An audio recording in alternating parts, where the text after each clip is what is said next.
2 to the power of 4 gives us 16. So 16 minus 4 divided by 2, then times 2. Now we do this multiplication. 2 times 2 gives us 4. So we have 16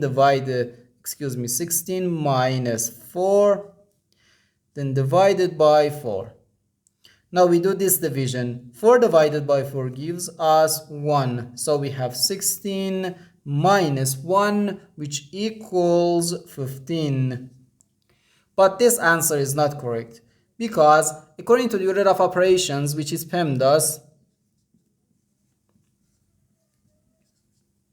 P stands for parentheses, E stands for exponent, M and D stands for multiplication and division, and A and S stands for addition and subtraction. First we have to do parentheses, then exponent, then multiplication or division, and finally addition or subtraction. Remember that multiplication and division have equal priority and we have to work from left to right. And the same applies to addition and subtraction. In this expression, we have one exponent, one subtraction, one division, and one multiplication.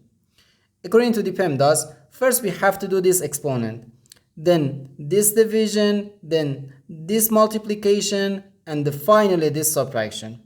If we do this multiplication before this division, it is wrong, because multiplication and division have equal priority and we have to work from left to right. Okay?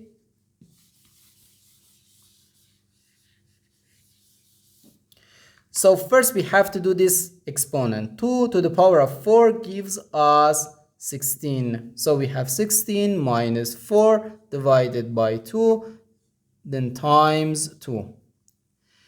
Now we have to do this division, because multiplication and division have higher priority than subtraction. And as I said, multiplication and division have equal priority and we have to work from left to right. So therefore, first we have to do this division, then this multiplication, and finally this subtraction. Okay? So first 4 divided by 2, which equals 2. So we have 16 minus 2, then times 2. Now we have to do this multiplication. 2 times 2 equals 4. So we have 16 minus 4, which equals 12. And this is our final answer to this problem. The correct answer is 12.